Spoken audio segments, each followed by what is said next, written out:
Turn 1 soul ring.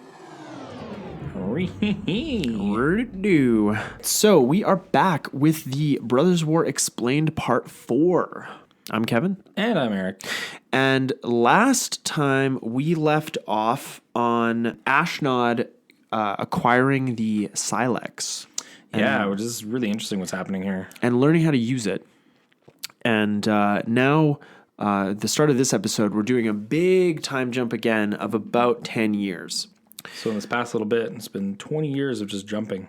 Yeah. There's a lot of time jumps in this book. And like at the beginning of each part, they say like what year it is and like AR, but in between the parts, there's like 4 parts. They don't give unless it's like a couple years later, 4 months later. So, Yeah. bear with us. About 10 years pass, and it's at this point in the story where we come to the final theater of the war, which is Argoth. All right. So if you've been playing Magic for, like a relatively long period of time, you've heard of Argoth. Like, a card that we got somewhat recently is Titania Protector of Argoth, which was reprinted in Commander Anthology a couple of years ago. Yeah. And she's like the leader of the elves of Argoth, of all the creatures. Although I guess that's like the Gaia is their god Gaia. Yeah. Guys, Gaia, don't say Gaia. So Harbin, now 26 years old and an ornithopter pilot, is on an exploratory mission to find resources for Argiv's war effort when he finds the island of Argoth. So Cool. And an ornithopter. yeah, and Argoth is it's like shielded by like a constant storm. So, he did have to pass through the storm to get to the island, but he did. Cool. So Argoth He's is an ace pilot. Yeah, he is an ace pilot. Yeah. Argoth is a forested island inhabited by elves, fairies, centaurs, and tree folk. Harbin unfortunately crashes his ornithopter on Argoth during his exploratory flight. The elves of Argoth have a law that if an invader damages the island, as they usually did, they would have to be killed. And so Harbin would have to be killed. Oh, wow. Yeah. We just get back to him when he has to be killed. I know. We saw him at like 2.5, and now he's 26, and boom, that's it. After assessing the damage to his crashed ornithopter, Harbin decides that he would be able to repair it, but he would need to find the right tree to do it. That meant traveling into the Argothian jungle. Harbin found what he needed to repair his ornithopter, and after only a few days on the island, he was ready to fly home. Oh, wow. Yeah, so it's fine. Although by cutting at another tree, right, he's only increasing his sentence. death sentence. Yeah. But he got away scot-free. And once he arrived back in Argoth, he relayed the information on what he found to his father. Urza would soon prepare a flotilla of ornithopters and ships to begin stripping Argoth of all its resources in order to fuel the Argivian war effort. Oh, boy. Yep. The undercover Gixians in the Argivian court soon learned of Urza's plans for Argoth and relayed the information to Mishra. And by this point in the war, many of the territories that Mishra's army had been taken back, or they were in open rebellion against the Sawardi Empire.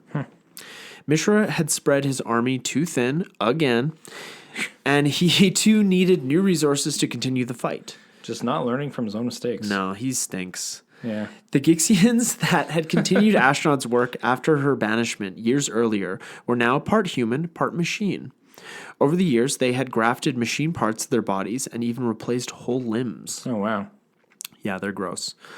The highest ranking among them was now one of Mishra's most trusted advisors, but the Gixian's true master was Gix. It seems obvious, right? It's a Gixian. It's in the name. Yeah. When the Gixian advisor brought Mishra's attention to Argoth as their next target, he also offered to Mishra a way for him to enhance himself, the way the Gixians had enhanced themselves. Mishra was very interested in what the Gixian had to say on the matter, as he had become overweight and sickly these many years. Oh.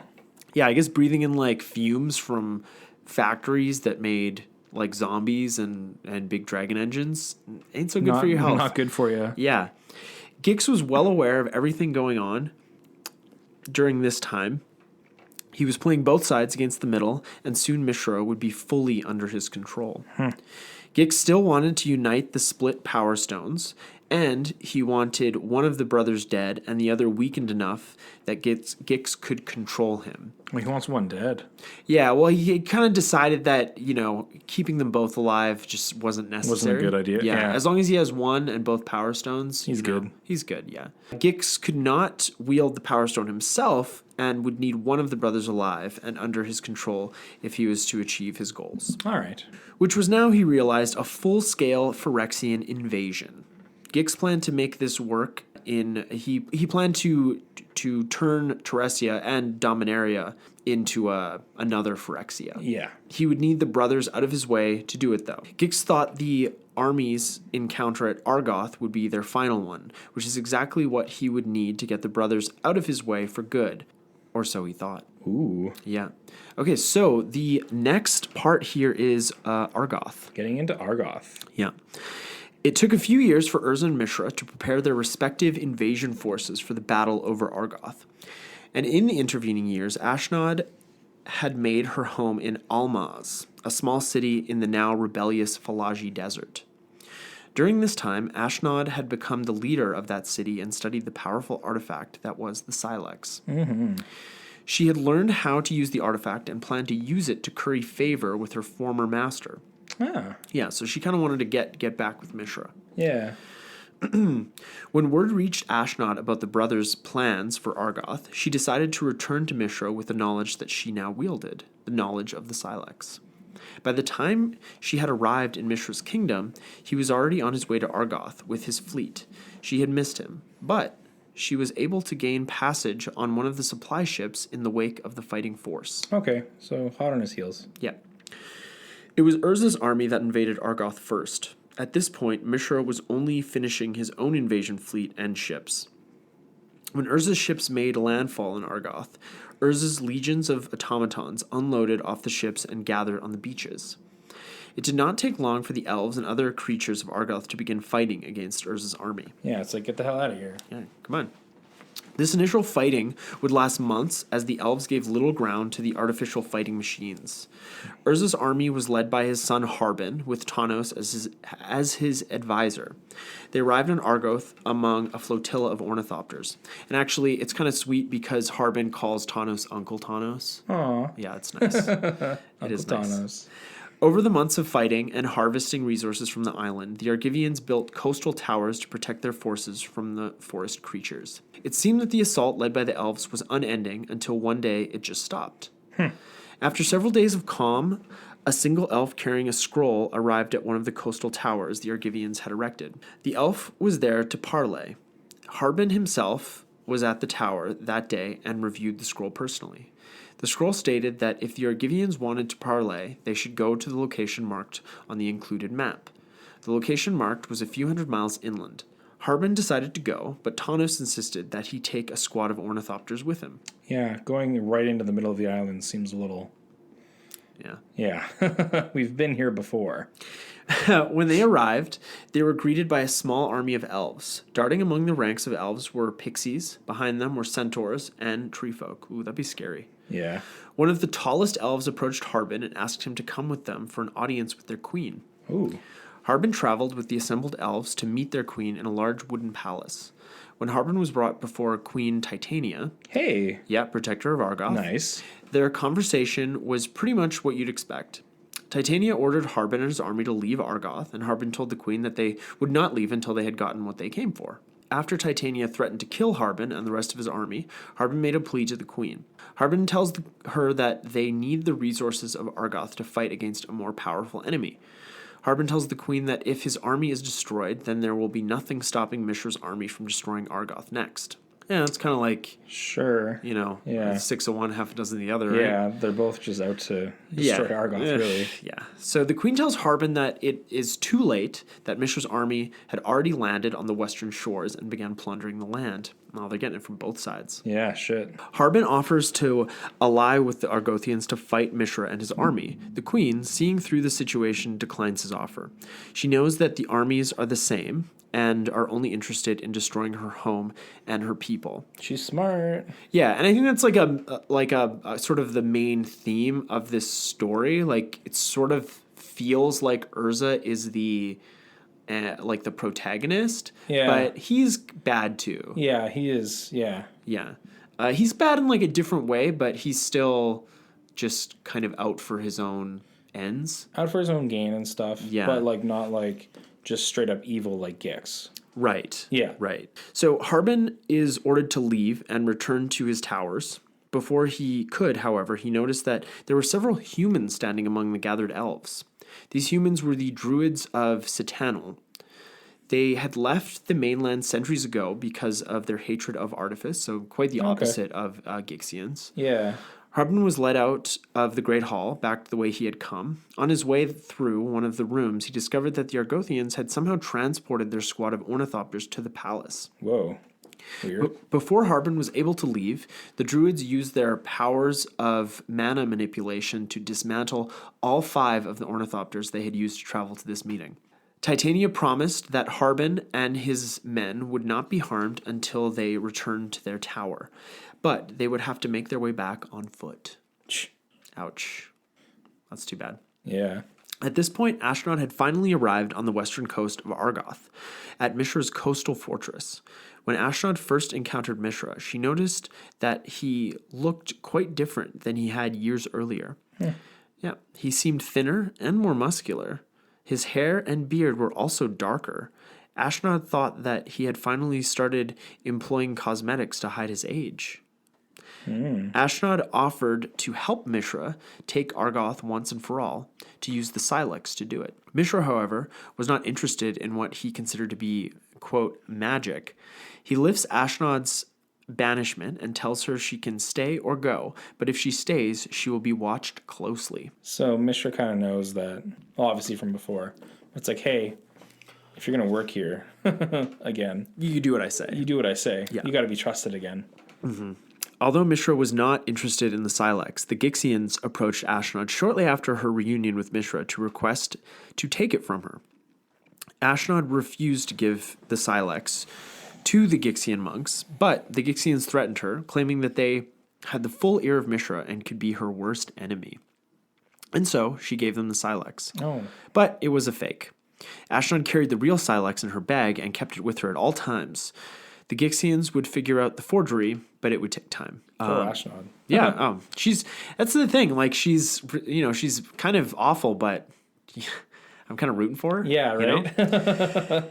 It took Harbin and his men weeks to reach the forest edge, and by that time, the brothers' forces had advanced much further inland and on opposite sides of Argoth. Harbin was surprised to find his father at the Argivian camp when he arrived. Urza informed Harbin that he was sending him back to Argiv immediately. He told Harbin that his presence was needed there more. I suspect that Urza wanted his son out of harm's way rather than that he was actually needed back in Argiv. Yeah, that makes total sense. You know, just like have this reason, but it's like, bad stuff's happening here. I don't want you to. Yeah. Shortly thereafter, Harbin came upon Tanos. Tanos was just finishing building a new artifact. Ooh.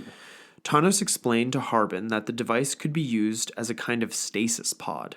Oh, interesting. And I think it represented in a card. It's like Tanos' coffin Oh, or something. yeah. Is that the card? But it's Tanos' something. You know, Yeah. there's a few cards with the I think it's probably from Antiquities. A lot of these cards are. Yeah, I remember looking at that card a while ago.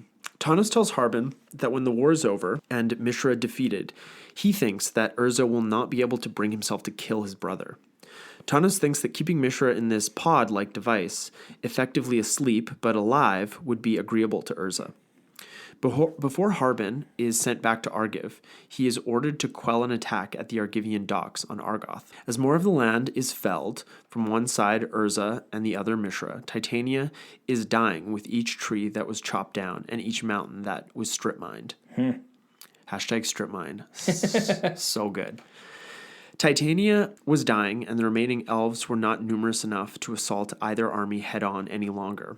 So it must have seemed serendipitous to the elves when Ashnod made contact with them. Ashnod offered to help them fight against the humans, destroying their home. Titania had forbidden the elves from allying with the invaders, but she was dying now and could do little to stop them. Yeah, so from both ends, you're just getting attacked, and you're like, this is your life force. So when somebody comes forward that doesn't say, I want something from you, just like, I'll help you defend. Mm-hmm. Yeah. Yeah. Yeah, the enemy of my enemy. Yeah. Ashnod allowed a battalion of elf warriors to stow away on Mishra's ships, and the ships would travel around the island to where Urza's ships were docked, and the elves would attack and destroy those ships and anything else they could. Ashnod was also able to convince the rest of the elves to attack Urza's army directly. The elves, in turn, rallied the rest of the fighting force of Argoth. So while the docks were being attacked, the main force would be attacking Urza's army. Ashnod knew that the elves would lose any direct battle with Urza's forces, but they could weaken them for a follow-up attack by Mishra's. It would take a couple of days for the boats to arrive at Urza's docks. Now that the brothers... This must be a big island. It's like a continent. Now that the brothers' respective forces had moved so far inland, they were only a few days apart on foot. The elves never stood a chance. For every mechanical device that fell, 30 elves perished. Oof. Yeah. Shortly after this battle ended, the Argivians got word that Mishra's forces had been spotted traveling west toward their position. So this is like endgame stuff. So it would take them roughly 5 days on foot to reach the Argivians. Much to Tanos' protests, Urza decided that they would maintain their position, build fortifications, and wait for Mishra to fight where they stood. Interestingly enough, on the 6th day, the day that the battle would take place, was the last day of the year, the day when the brothers are equal. Oh, interesting. So, yeah, remember going back to like their first and last birth? Yeah. Call back. So Gix would also make his way to Argoth very soon. Whichever brother was the victor would be weak enough for Gix to control. And Gix planned to take the stones and the surviving brother back to Phyrexia to begin his real work. Everything's just coming together here. Everything's coming up, Gix. Yeah, it seems like it. Man, we should go as Gix for Halloween. Yeah, sure. Okay, so this next part I've titled Convergence. Oh, like I just said, everything coming together. Oh, I should have titled it Everything's Coming Up, Gix. So the last battle of the war began at dawn on the last day of the year. It was a bath of oil and blood almost at once. Mishra led his army into a frontal assault of Urza's encampment, probably a full frontal assault. Yeah. If you know what I'm saying. During the fighting, Tanos led a group of Yodian Avengers through the onslaught.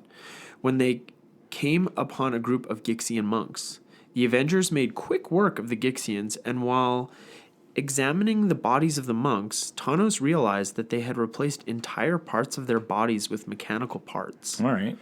Tanos wondered if this was Ashnod's work or simply something new to Mishra's arsenal. Tanos did not have time to ponder the subject for long, as one of his own soldiers made a move to attack him. Whoa. The Avenger missed, and another of his soldiers began attacking the soldier attacking Tanos. After assessing the fighting around him, Tanos could see that all the Yodian automatons were fighting each other, although Tanos could not tell who was attacking and who was defending. I guess because they look kind of similar. Right. It was just like he seemingly lost control of his own of his artifact guys somehow. Yeah. Tanos attempted to use voice commands on them, but they would not listen. They simply kept fighting one another. As Tanos moved through the battlefield, the story was the same on both sides. Any machine on the battlefield was fighting another, be they friend or foe. What is going on? I know, it's crazy. It's at this point that Tanos found Ashnod on the battlefield. Neither could determine what was causing the machines to behave this way. Tanos and Ashnod decided to travel back to Urza's camp to try and find some kind of safety from the battle. Because not only are the machines fighting each other, like the humans are getting killed just as collateral damage. Yeah. But on their way back to Urza's camp, Gix intercepted them. Oh, both Tanos and Ashnod. And it turns out that it was Gix who was controlling all the artifacts, because he's like a praetor that can control all artifacts. Machines. So he's doing it. So Gix was making the various artifact creatures attack one another. And when they were finished destroying each other, he planned to take the strongest of them back to Phyrexia, which is exactly what he was planning to do with the brothers. Yep. Man, This guy. Now I'm kind of rooting for him. Go Gix. So Gix began advancing on Ashnod and Tanos. When Gix lunged for her bag, she threw it and began to use her staff to keep the demon at bay. Because remember, her staff could control artifacts, and like Gix is kind of because he's like a metal, like Phyrexians are like kind of like robots, the mechanical creatures. Ashnod ordered Tanos to take the bag and give the Silex to Urza. She told Tanos to tell Urza to fill the Silex with his memories of the land when the time came to fight Mishra. It sounds kind of like hippy dippy, but interesting. Yeah. So Tanos takes the bag and runs for Urza's camp while Ashnod fights Gix. Wow. So they're kind of coming together here. Yeah. So though she was able to fight Gix for a short time, she was ultimately killed by the demon. Oh, Ashnod. Which isn't in the book, but I did a little extra research. And it's sort of understood. Yeah, this is where Ashnod dies. All right. So at this point, Urza is watching the carnage unfold at his camp when Mishra arrives alone. Mishra looks the same as he had when they had last seen each other years and years ago in the city of Crew. Because they haven't seen each other since since those peace talks. Yeah. It's been like, it's been probably like 20 to 30 years. Because his son is 26, so it's been at least 20. It's been like 25 to 30 years. Yeah. But Mishra looks as young as he did then. So Mishra started to make a speech to Urza about their conflict and what all the fighting has really been for. And Urza explains that all he ever wanted was to build artifacts. And, we do feel sympathetic towards Urza at this point. Yeah. But, if all he ever wanted to do is build artifacts. Why'd you go and do all this? Yeah. So, I don't know. And Mishra tells Urza that he's there for Urza's stone and to kill Urza. He wasn't interested in talking. No, wasn't interested in talking. At all. Just here to get business done. So, and that's sort of like, like Mishra is sort of like the bad guy in this story. Essentially, a lot of the time until we like find Gix. And I think because the later exploits of Urza sort of redeem his previous, his poor like life choices in this story. Urza is very much like a hero in like after he's a planeswalker, right? And he fights the Phyrexians and all that stuff. But I think that Mishra is very much like he's seemingly more honest about his motives. His motives. Yeah. And, rightly or wrongly, I think like I can respect that more. Like I'm not saying he's a good guy. No. I'm just saying he's honest about being a piece of shit. Sure. Yeah. And I don't think that Urza is being honest about being a piece of shit. Because I think they're both pretty awful. It seems that way from what they're doing. Yeah, they're both like bad people. Yeah, I think so. So Mishra then attempts to use his stone to weaken his brother and then move in for the killing blow with his Ankh, the Ankh of Mishra. Yeah. Remember that card? At that moment, Urza lowers his defenses and pours all his anger and hatred for his brother into his Might Stone and uses it for a direct attack on Mishra. Oh. So Urza's Might Stone strikes Mishra with one huge blast of energy, and Mishra's chest explodes in a ball of crimson fire. Then Mishra cries out and falls to the ground. Whoa. Yeah, this is bloody stuff. Some of Mishra's clothes had been burned away in the blast, and his body seemed to blaze brightly for a moment. Then Mishra flees their confrontation and disappears back into the carnage of the ongoing battle. What the hell? Just like erupts in a ball of fire and then gotta go. Bye. Urza had seen what had made Mishra look so young and strong, where his clothes had been burned away. Beneath Mishra's flesh had been metal. Urza had seen it for only a moment, but that was enough. There were plates where Mishra's ribs should have been, and pulleys and coiled knots of steel rope where muscles should have operated. Ooh. So he's like full-on Phyrexian. Yeah. And that's how, going back to when Gix decided he would change Mishra, this is what he was talking about. Yeah. So it was clear that his brother had been consumed by his own machines, much the same as the Gixians had been. But there was motion to Urza's left, and he raised his stone for another assault. But it was Tanos. Old Uncle Tanos. Yeah, good old Tanos. Tanos explained that the machines were now being controlled by the demon Gix, and presented Urza with the Silex. Tanos explained to Urza what Ashnod had told him about the Silex and how to use it. Urza understood the instructions, even though it seemed that Tanos did not. Urza ordered Tanos to flee and find a safe place to hide. Man, I really feel like, I don't think Tanos is like great, but he seems like the kind of like the best of them. Yeah, I think so. It's like he's like, I just wanted to make toys. I just wanted to be I just wanted to be Uncle Tanos. That's it. So just as Tanos fled to find a safe haven, Mishra returned with one of his dragon engines. It appeared that most of Mishra's flesh had been burned away, and now the wires that made up his body were interconnected with the dragon engine. And it kind of makes me think, you ever see like the film Akira? Yeah. When like Tetsuo gets the metal arm and he's just all like... An amorphous like thing? Yes. Yeah. Love it. Yeah. With the time he had before Mishra could reach him, Urza poured all his memories of the land that both him and Mishra had taken so much from. So just like all the pain and sadness and death. Urza then released the power of the Silex. A flash from the base of the bowl spread upward and outwards. It was like a new sun that ignited everything it touched. I think this is depicted on the card from Dominaria, Urza's Ruinous Blast. Oh, yeah. Because on one side is his staff, and on the other side is the Silex. Totally. If you look at the card art. That's cool. Yeah, it really is. So Urza's last... Dominaria is such a cool set. Such a cool Just set. The flavor. I love it. Urza's last sight was of his brother, melded with a machine as both were caught in the blast. Argoth was flattened in the blast, and almost everything on the island was killed. Woof. Poor, just like the Argothians. I know. I feel so bad for them. Like they just they weren't doing anything wrong, and then... Yeah, and then like it's an allegory for, I think, for, the First Nations populations of like any like colonized... Yeah, we just came in and North just, America, like, Australia, everything. like South America. Yeah, of course. Yeah, so...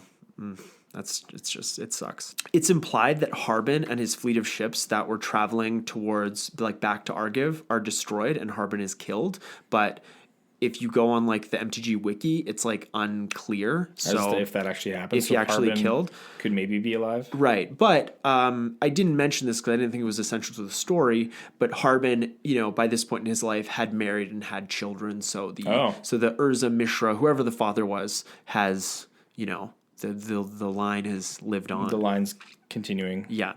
So Gix teleports himself back to Koilos in reaction to the Silex blast after his fight with Ashnod. He's wounded very badly. So she dies, but she gets some licks in. Yeah, nice. So Gix makes it back through the portal to Phyrexia just as the Silex blast reaches Koilos. So it's a huge blast, right? Yeah, it's going everywhere. He had almost enough time to go through the portal before it closed, but it closed on his one of his arms at the elbow, so it gets sliced off. But he can just get a new one, right? It's no big deal. Yeah. Tanos was able to find the coffin-like device he had built to house Mishra before the blast reached him. He climbed inside and was protected from the blast. So Tanos makes it. Spoiler alert. And the war is finally over. Just a giant nuke goes off, pretty much. Pretty much, yeah. Without the nuclear fallout. Yeah. So the next section here is Aftermath. So the surviving Gixians traveled to Koilos and excavated the caves and caverns. They found Gix's arm and built a shrine to it. They repaired the various machines and waited for their master to instruct them. Eventually, the portal to Phyrexia opened, and Gix beckoned them to enter and taste paradise. Right. Yeah. So Urza finds Tanos in his coffin on the coast of Argoth, and Urza opens the box, and Tanos awakes. Tanos asks if Mishra was dead, and Urza told him that the Phyrexian demon had killed his brother years ago. Urza asks Tanos to travel west and spread the word of what happened here so that they may avoid the same destruction. Tanos notices that Urza no longer looks old. Urza's hair was blonde again, and his shoulders were broad and straight. Oh. Yeah. So Tanos wanted to know where Urza was going. Urza tells Tanos that he is leaving, and Tanos protests that they need his help here. Urza fears that if he stays, he will continue to do harm, and plans to travel beyond Dominaria. He explains to Tanos that when he poured his memories into the Silex, he saw other worlds and saw how he could travel to them. Tanos at last notices that Urza's eyes are no longer eyes. They are now the two power stones, the Might Stone and the Weak Stone. Whoa. Yeah. Urza and Tanos say their goodbyes, and Urza fades from view. As Thanos begins to walk west, it begins to snow. So that's where the Ice Age is starting. Oh, cool. So like the Ice Age set. Yeah. So just a little aside here, something kind of interesting. There's a card in Plane Shift called Urza's Guilt. And I think it's like 3, a blue and a black or something. And anyways, the art depicts Urza like years and years later when he's been a planeswalker and he's been fighting the Phyrexians, and he goes into Phyrexia to find Yawgmoth, and he comes across a man chained to a rock, and he recognizes him as Mishra. And so the kind of interesting thing here is that was the Mishra that was killed at the end of the war the real Mishra, or just a Phyrexian creation? And is this real Mishra that has been like in Phyrexia being tortured this whole time the real Mishra, right? And like if you look into this, they leave that unclear as well. Yeah, it just says like, I like the flavor text. So deep in Yawgmoth's realm, Urza stopped dead in his tracks and rubbed his soot-filled eyes. Mishra?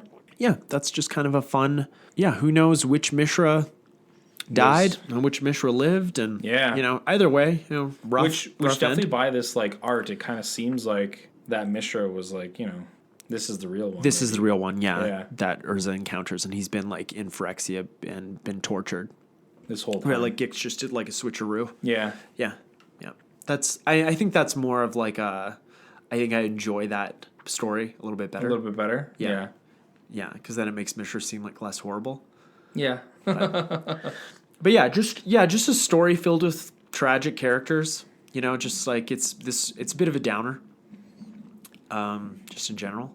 And it is interesting how it says like his hair is all blonde and stuff, and then like any depiction you see of Urza, he's always got gray hair. Yeah. Even though after he transcends to being like, I guess, a planeswalker.